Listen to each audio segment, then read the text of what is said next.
Hey there, welcome. It's me, your host, Amy from PenVenture, and welcome to the channel again. This time we will have a fountain pen review for a fountain pen that has a very regarded status.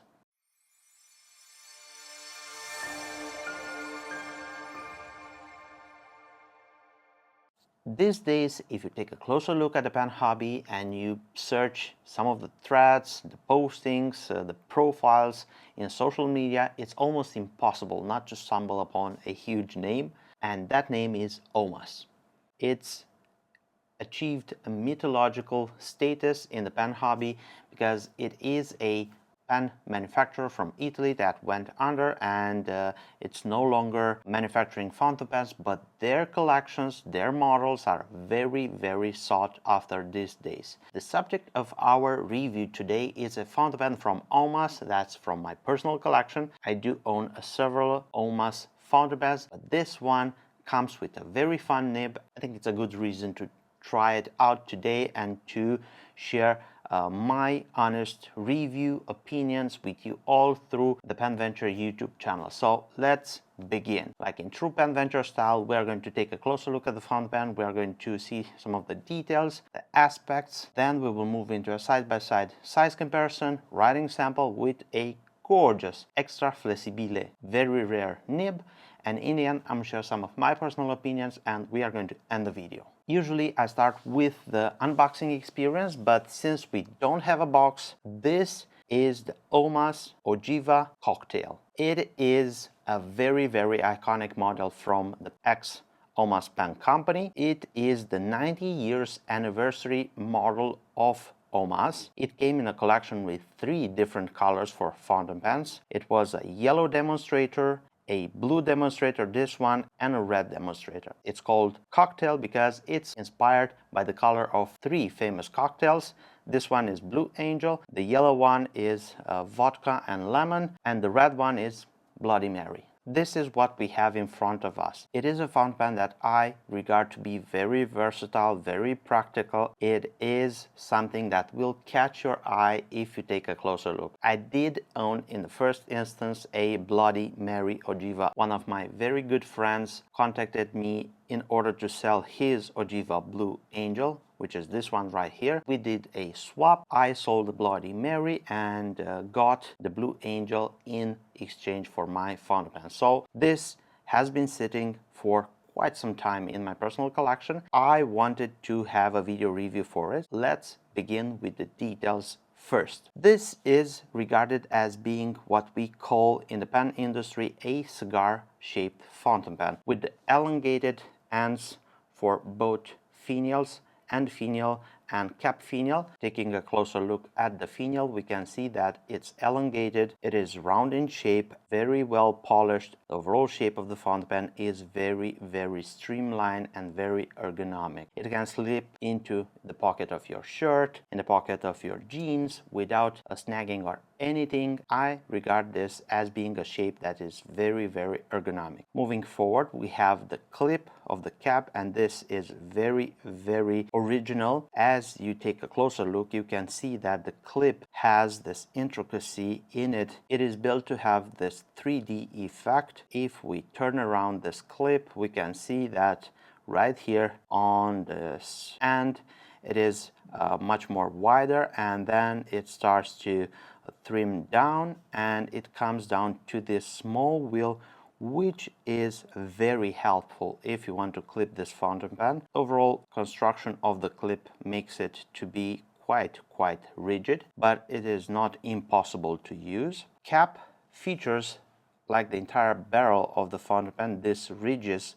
which add a lot of texture to this beautiful demonstrator blue color, which I think makes up this writing instrument to just simply pop. This effect, it is unbelievable, beautiful, and very elegant. Down from the clip, we can see that we have a cap band. This is, I believe, made to have this Greek key design with very fine machinery, and we have this small little windows right here, and you just can see the blue color poking, the contrast with the silver. It is very pretty. In alignment with the clip right here on the cap band, we have Omas engraved. Then we have scrolling around the Greek key design. Let's uncap the fountain pen. We have one complete turn on 1.5 turns to uncap the fountain pen. We are going to have a clear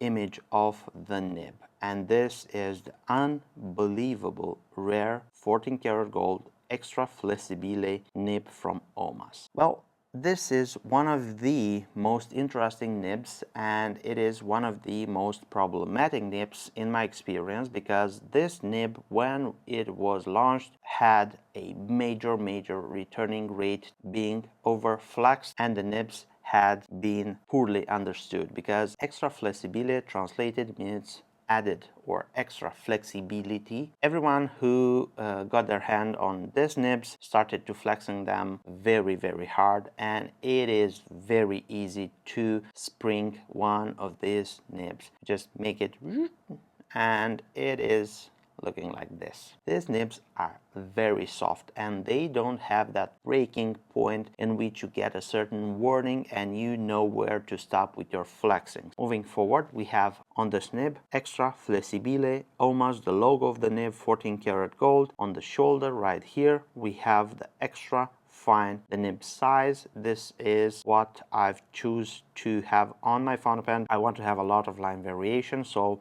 it is good to start with the extra fine point. I'm not sure what other sizes were available. I've seen fine, medium. I don't know if it's a broad available in Extra Flessibile. This is something that's out of my area of expertise. Standard ebonite feed from Omas, and this ebonite feed offers a very rich and consistent ink flow. Both nib and feed are friction fitted into this section, and something very important regarding the nib, the feed, and this part of the section right here is that they are screwed in the pen body. Threads are right here located. If you disassembled one of these fountain pens, you will see that these threads are using a very thick black tar-like glue, which is possible to get it loose enough in order to unscrew the section. Once you do that, you basically have an open fountain pen that you can service, grease the piston. I don't advise you to do something like this, but if you are going to do it, a little bit of heat will help with making that glue more softer and more easy to unscrew the section. I did this to my fountain pen, and I got to service the inner piston to clean the nib, the feed. Now it's much more easy to unscrew. I'm not going to do that right now, but you got the idea. Moving further, we have the section, and on the section we have this very beautiful ring, which is a mirroring image of the cap band.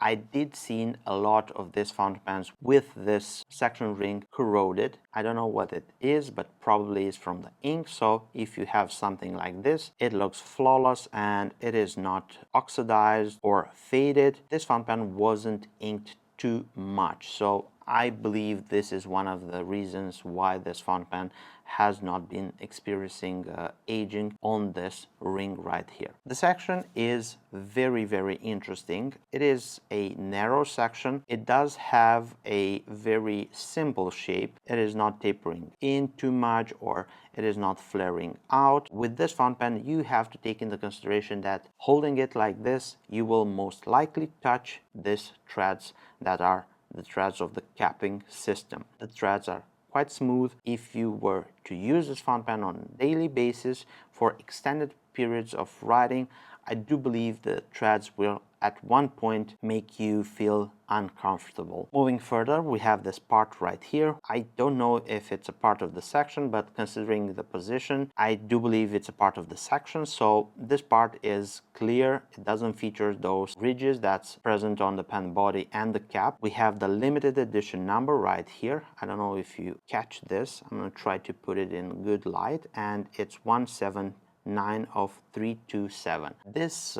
demonstrator resin body for the fountain pen has something different. I had experience with a lot of demonstrator fountain pens, but nothing comes close to this material. And let me tell you why.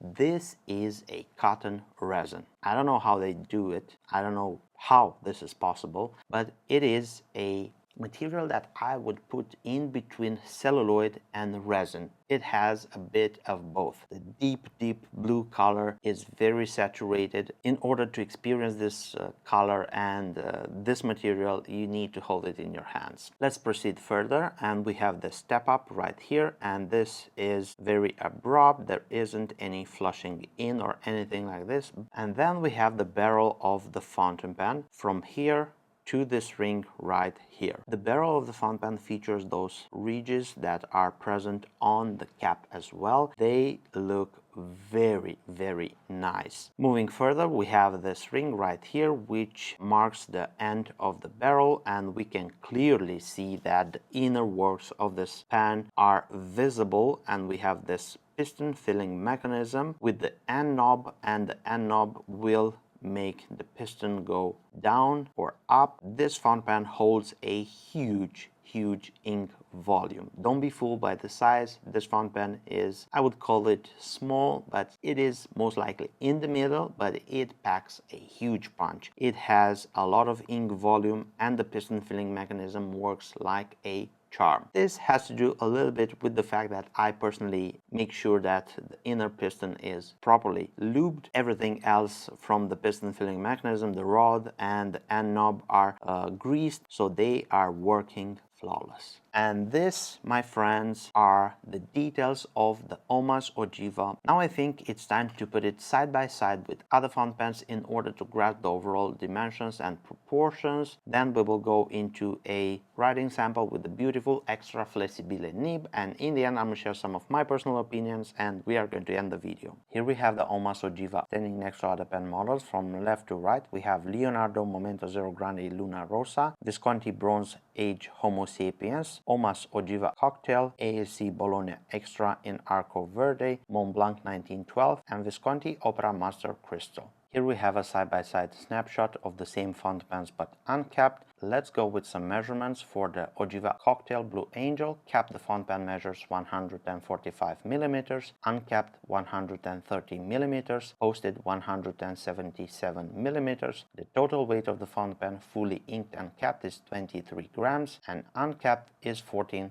grams. Let's take the Ogiva out for a spin, and we are going to use my Tomoe River paper 68 GSM. I have here Lamy Pacific Blue, which is a color that I haven't been using for quite some time. It is a beautiful turquoise ink, and let's fill up. I'm gonna fill it up completely because I do want to use this fountain pen more often. Getting it inked is probably how this will trick me into using it on a daily basis. I'm gonna put everything aside, and now pay attention, look closely. This is the beautiful Extra Flessibile Nib in action. So we have the pen, Omas, Ogiva, Alba,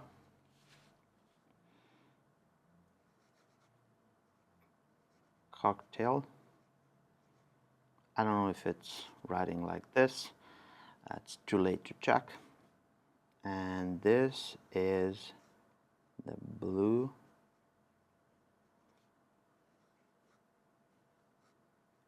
Angel. I've cheated a little bit and offered some pressure to this beautiful nib. We have the ink, and this is Lamy Pacific Blue, and the nib is the beautiful 14 karat gold Extra Flessibile extra fine point. The paper, as usual, Tomoe River 68 GSM. am.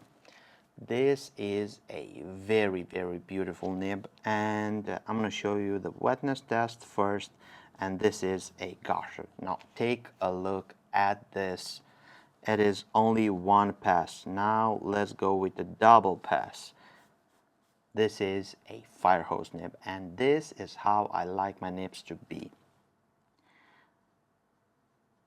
Let's have some normal figure of eights, and as you can probably see with this dotted graph behind the writing, this is no Japanese extra fine nib.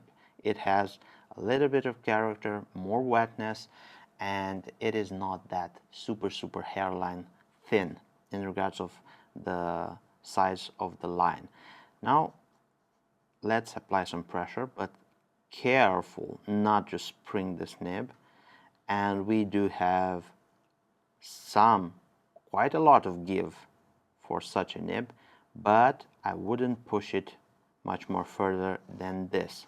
So you need to be very careful. These nibs are very easy to get springed, so be careful. I'm going to use some of my calligraphy skills, if I can call them like this, to write more calligraphic the sentence. The quick brown fox jumps over the lazy dog. Let's try this one out. So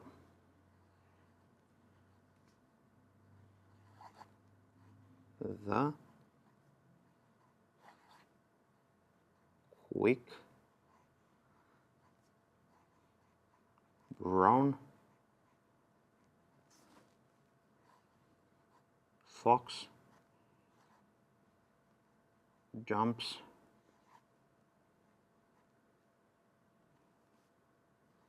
over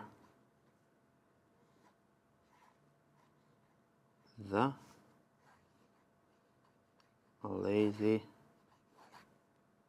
dog. It is gorgeous.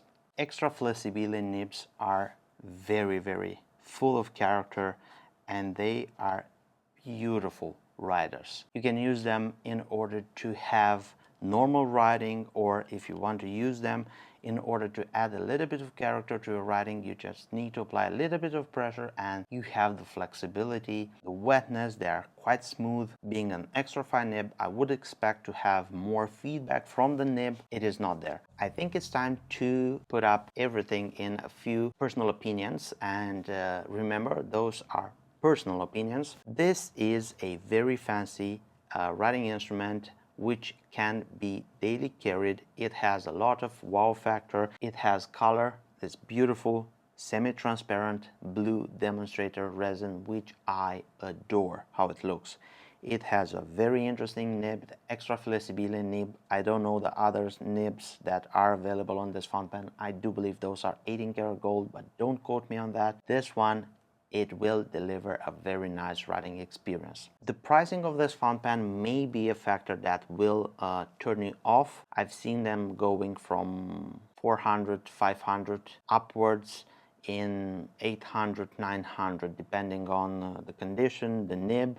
Extra Flessibile nibs comes with a much more higher price. This is a price that maybe for some that do collect Italian writing instruments may be okay, but for most of you, probably these fountain pens are overpriced. Again, a personal opinion of mine. This is some of the effects of being a limited edition coming from a company that's no longer with us, and it's not going to be produced again. There are some companies with heritage from Omas that are producing flexible nib, like for example our good friends at Scribo, which are using the same machinery, the same persons that were hired by Omas to reproduce the same nibs. It is a fountain pen that you can use. It is quite light. This is a fountain pen that I normally use post-it. Although I'm not posting my fountain pens, it's comfortable, it's nice, it's good looking, it's rare, it's a grail pen. If you have this fountain pen, enjoy it, use it. I think it's going to be one of those fountain pens that will remain as a staple image of what